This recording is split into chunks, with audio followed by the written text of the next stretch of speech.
Coming up on Full Sail Live, WNBA star Brittany Griner detained in Russia? Plus, is King James back or has Father Time slowed him down? And later, Love on the Rocks? Ain't no big surprise. Cole Beasley and the Bills on the verge of a divorce? Buckle up. Full Sail Live starts now. Good evening, I'm Ron Vroman. We have breaking news. Former Houston High School basketball star and current WNBA player Brittany Griner has been detained in Russia. It was first reported by the New York Times. According to Federal Customs Services of Russia, Griner was detained back in February. She had flown to Moscow from New York, and according to Russian officials, a dog indicated drugs may be in her carry-on baggage. Griner played her high school basketball at Nimitz High in Houston, then played at Baylor and was drafted by the Phoenix Mercury of the WNBA in 2013 as their number one pick. The New York Times confirmed the story with Brittany's father, who said her lawyers are involved. Griner has played in Russia during the winter for the last 7 years, earning over $1 million per season, more than quadruple her WNBA salary. We will have more on this story as it develops. LeBron James and the lowly Los Angeles Lakers were too much for the Warriors, as Golden State are the ones with a 4-game losing streak. James scored 56 points, his highest scoring game ever with the Lakers, and tied for third highest in his 19-year career, as Los Angeles rallied from a 4-point deficit to win 124-116.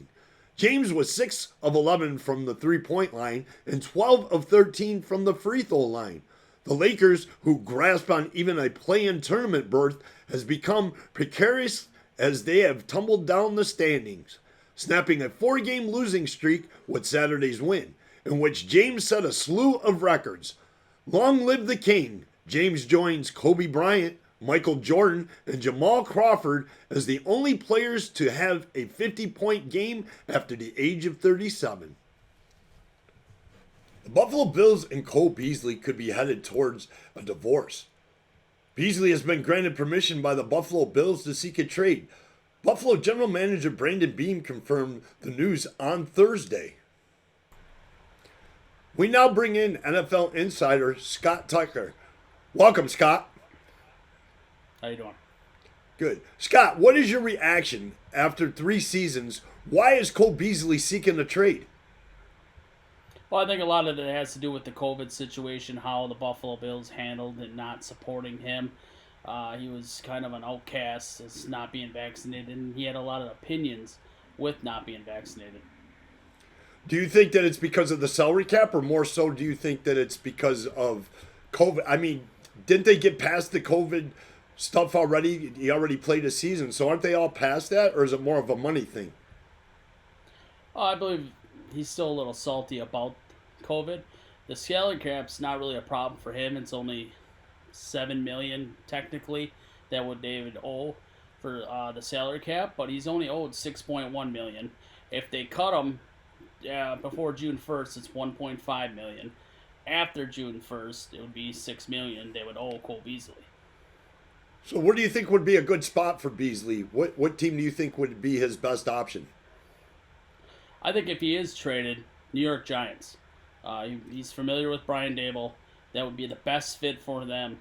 They do not know who they're going to have quarterback in New York, but I think he would be the perfect fit as a slot receiver in New York if Buffalo doesn't keep him. Yeah, I mean, he had 112 targets and 82 catches this year, but he was short 300 yards from last year. What do you think the Buffalo would get in exchange? It'd probably be more draft picks. They really don't need a lot of help on the defensive line. They did just cut A.J. Klein, so that frees up space to keep Beasley as well. But I think more draft picks than anything. That was NFL insider Scott Tucker. Thank you, Scott. You're welcome. Coming up on Full Sail Live, after coaching 1,562 home games, Coach K bids farewell to Cameron Indoor. We get reactions from fans and former Duke players. Stay tuned, that's coming up next.